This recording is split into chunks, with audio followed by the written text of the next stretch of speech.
बिस्मिल्लाहिर्रहमानिर्रहीम। Prime minister Imran Khan ने अपनी स्पीच में जो एक बहुत बड़ा ऐलान किया है और अपील की है आईएमएफ से, ख़ास तौर पे कि जितने भी ऐसे ममालिक जिन पे आईएमएफ का कर्ज़ है उन तमाम कर्ज़ को ख़त्म किया जाना चाहिए मुकम्मल तौर पे, क्योंकि पूरी दुनिया जानती है जिस तरह से कोरोना वायरस पूरी दुनिया में फैल रहा है इस तरह पाकिस्तान में भी आ रहा है। लेकिन जिन ममालिक की मईशत मजबूत नहीं है, जिनके पास वसाइल नहीं हैं, वो अपने लोगों को किस तरह फैसिलिटेट कर सकते हैं। हमने देखा है इस तरह फ्रांस में, इटली में और जिन ममालिक में कोरोना वायरस फैला है वहाँ के लोगों को वहाँ की जो हुकूमत है वो इतना फैसिलिटेट कर रही है कि उनको ना सिर्फ छुट्टियाँ दी गई हैं बल्कि उनको कहा गया है कि आप घरों में बैठें, हम आपको घर के राशन से लेके तमाम मेडिकल जो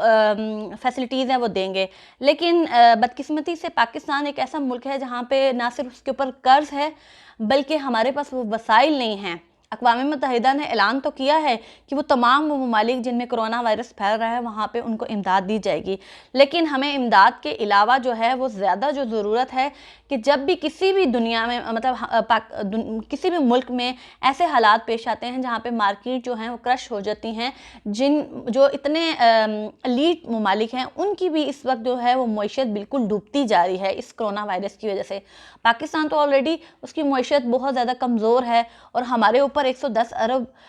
का कर्ज़ भी है। तो इमरान खान साहब ने जो ऐलान किया है कि आईएमएफ जो है वो हमारा कर्ज़ बिल्कुल माफ़ कर दे, हमारे साथ साथ जितने भी गरीब ममालिक हैं जिनकी मईशत मजबूत नहीं है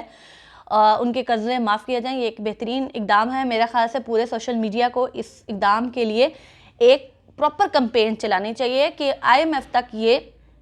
बयान जो है इमरान खान साहब का पहुँचे और वो तमाम ममालिक का कर्ज़ माफ़ कर दें। दूसरी बात, अगर आप देखें उस दूसरी तरफ जिन ममालिक में ये कोरोना वायरस फैला है जैसे फ्रांस है, इटली है, या आप और भी देख लें जिन ममालिक में ये वायरस फैला है, वहाँ की हुकूमतों ने अपने लोगों को फैसिलिटेट इतना किया है कि घर का राशन से लेके छुट्टियाँ और साथ में उनको मेडिकल सहूलत भी दी जा रही है। लेकिन जो गरीब ममालिक हैं वहाँ पे फैसिलिटीज़ जो सी है वो देना हुकूमतों के लिए थोड़ा मुश्किल होता है। तो आए मिल के मैं और आप सब जो है वो सोशल मीडिया पे ये कैंपेन चलाते हैं कि सबसे पहले जो हमारा कर्ज़ है 110 अरब रुपए वो आईएमएफ माफ़ करे और जो चाइना या हमने दूसरे ममालिक का जो भी कर्ज़ देना है वो कर्ज़ हमारा ख़त्म होना चाहिए, ताकि हमारा मुल्क भी मजबूत मुल्क बन सके, हमारी भी मईशत मजबूत हो सके और कोरोना वायरस के ख़िलाफ़ जो ऐलान जंग है वो हम लोग भी कर सकें और अपने जो लोग हैं उनको फैसिलिटेट कर सकें। शुक्रिया।